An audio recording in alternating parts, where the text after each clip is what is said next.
શું તમે ક્યારેય એવી યાત્રા વિશે સાંભળ્યું છે જેમાં તમને યાત્રા કરવા પણ મળે અને સરકાર તરફથી ખર્ચા પેટે ₹15,000ની સહાય પણ મળે? એટલે કે ઓલમોસ્ટ તમારી યાત્રાનો ખર્ચો સરકાર આપશે.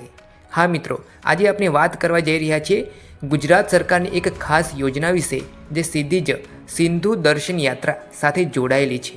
અને સૌથી મહત્ત્વની વાત એ છે કે આ તક દરેક લોકો માટે નથી. એટલે કે આ માહિતી તમારા માટે ખૂબ જ મહત્ત્વપૂર્ણ બની શકે છે, કારણ કે આનો ફાયદો તમે પણ ઉઠાવી શકો છો.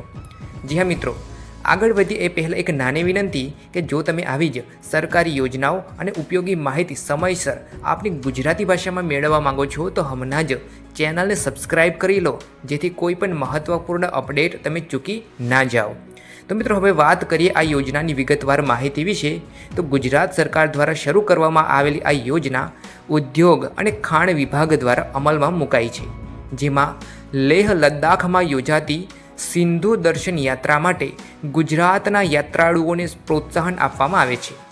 મહત્ત્વની વાત એ છે કે આ યાત્રા માત્ર ધાર્મિક નથી, પરંતુ આપણા દેશની સાંસ્કૃતિક એકતાનું જીવંત પ્રતીક છે. એટલે આ યાત્રા એક અલગ જ અનુભવ આપે છે.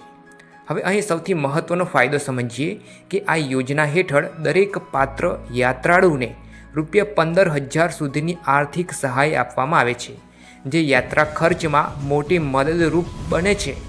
પરંતુ અહીં એક મહત્ત્વની શરત છે કે આ સહાય ફક્ત ગુજરાત રાજ્યના મૂળ વતની અથવા રહેવાસી લોકોને જ મળશે. એટલે બહારના લોકો આ લાભ ઉઠાવી શકતા નથી. હવે તમારામાંથી ઘણા લોકોના મનમાં પ્રશ્ન આવતો હશે કે શું દરેકને આ સહાય મળશે? તો તેનો સીધો જવાબ છે નહીં, કારણ કે એક નાણાકીય વર્ષમાં માત્ર 200 લોકોને જ, એટલે કે 200 શ્રદ્ધાળુઓને જ આ લાભ આપવામાં આવે છે. અને જો અરજીઓ 200 કરતી વધુ લોકોને આવે, એટલે કે લાભ લેનાર લોકો 200થી વધુ લોકો આવેદન કરે, તો પછી ડ્રો સિસ્ટમ દ્વારા પસંદગી કરવામાં આવે છે. એટલે અહીં થોડું તમારું ભાગ્ય પણ મહત્ત્વનું બની જાય છે. અને અહીં એક ખૂબ જ મહત્ત્વની વાત, આ સહાય જીવનમાં માત્ર એક જ વખત મળે છે. એટલે કે જો તમે આ તક ચૂકી જશો તો પછી ફરીથી આ લાભ મળવાનો નથી. અહીં જ થોડું રોકાઈને વિચારજો, શું તમે આવી તક ગુમાવવા ઈચ્છો છો? ના, તો આજે જ અરજી કરો. તો હવે આગળ વધીએ અરજી કરવાની પ્રક્રિયા તરફ. તો મિત્રો, આ યાત્રા પૂર્ણ થયા પછી તમે 60 દિવસની અંદર તમને ગુજરાત પવિત્ર યાત્રાધામ વિકાસ બોર્ડ ગાંધીનગર પાસે અરજી કરવાની રહેશે. અને અરજી સાથે કેટલાક જરૂરી દસ્તાવેજો પણ આપવાના રહેશે, જેમ કે આધાર કાર્ડ, ચૂંટણી કાર્ડ અથવા ડ્રાઇવિંગ લાયસન્સ જેવા ઓળખના પુરાવાઓ. ઉપરાંત યાત્રા દરમિયાન જ્યાં તમે રોકાયા હતા તેના પણ પુરાવા જોઈશે. અને સાથે જ તમારા બેંક ખાતાની માહિતી તથા એક રદ કરેલ ચેક પણ આપવો ફરજિયાત છે. હવે એક સરળ રીતે સમજીએ તો મિત્રો, આ યાત્રા તમે પૂરી કરશો તેના 60 દિવસમાં તમારે અરજી કરવાની રહેશે, બધા દસ્તાવેજો સબમિટ કરવાના રહેશે. અને જો તમે 200 લોકોની અંદર પસંદગી થાવ છો તો તમને આ યાત્રાના ખર્ચ પેટે ₹15,000ની સહાય તમે મેળવશો. જી હા, આટલું જ સરળ છે. હવે વાત કરીએ આ યાત્રાના સાચા મહત્ત્વ વિશે, કે આ યાત્રાનું શું મહત્ત્વ છે.